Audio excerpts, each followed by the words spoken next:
Hello everyone, welcome to another discussion here on Axis and Allies. Today we'll be talking about Japan and what they should purchase and do on their first turn. First off, my favorite purchase by far is 3 transports, 2 men. Understanding that Japan, you have a lot of guys and a lot of islands, you want to go to places. I find that having 5 transports down the stretch is really what you want. It also gives you a little insurance. If America and Britain are really going to come for you hard, it just starts to build up the Navy. Yeah, transports, they only defend to 1, they don't attack. But sometimes for the big battle, you need fodder. So you need transports. You want to make sure your Navy stays strong. It's kind of a dual action there, win-win. And you got 6 extra blocks to get the man. That being said, it's not a terrible idea to only have 4. 4 is okay. 2 transports and a sub. That's maybe a little more aggressive if you're really worried about America. And lastly, if you're going to do crazy things like try to invade the United States on turn 3, you want 3 transports and a tank. That's your way to go. Alright, what should Japan do to attack? Now, understanding it, you're getting a little later. It's a little... there's a chance Britain did random things, and that's going to affect a lot of what you do. The biggest question is, if Britain moved their fleet down here, and Germany didn't take Egypt, you got a real problem. That's real formidable. You cannot kill it on turn 1. And so you got to kind of think ahead. Also, at the same time, if Britain builds a complex in India, you got to think towards killing that.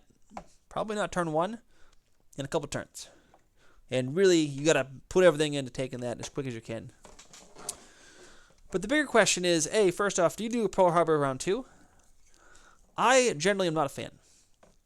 I find that the British can be more annoying up front. I would rather deal with them first and see what America does.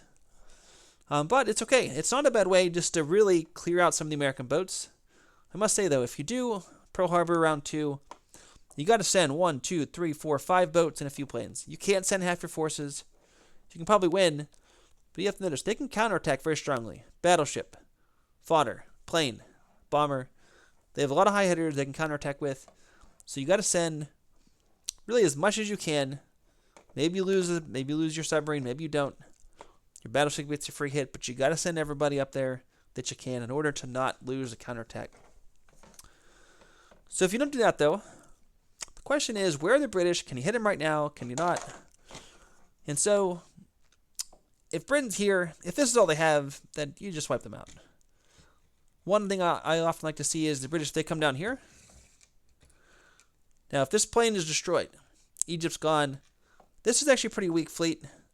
You'll take losses. Consider hitting them. Understand you can get 1, 2 extra planes, so 4 planes and the 2 boats. The big negative, though, is you're out of position. They are eliminated from the game here in Asia, but you are also 3 turns away now from Japan. And so that kind of puts you in a pickle if America is going to come hard at you. Another option is, really though, if Britain is milling around somewhere else, hit little boats, but kind of really depends where they are. However, you got to take China. You cannot let America have this extra plane. You can't let them have $42. You got to take China, and you got to take here in the far east of Russia. So you have a transport. You probably have 2. You can bring 4 guys here. They have probably evacuated. If they didn't, great.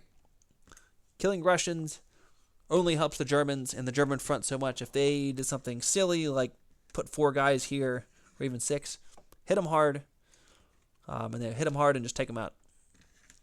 In any case, here and here, those are the 2 places you got to take on turn 1, no matter what. Send enough guys. You have enough guys. You have enough planes, transports, battleships, everywhere. Hit them. So another reason why I don't like to do Pearl Harbor round 2 is I would much rather use all my planes to really prioritize these 2 land attacks or the British fleets rather than the little American fleet here. All right, then lastly, non-combat movements. This is also a key question.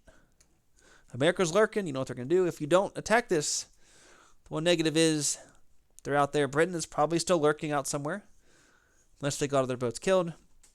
So what I find is you really have a couple options. First off, consolidate right here.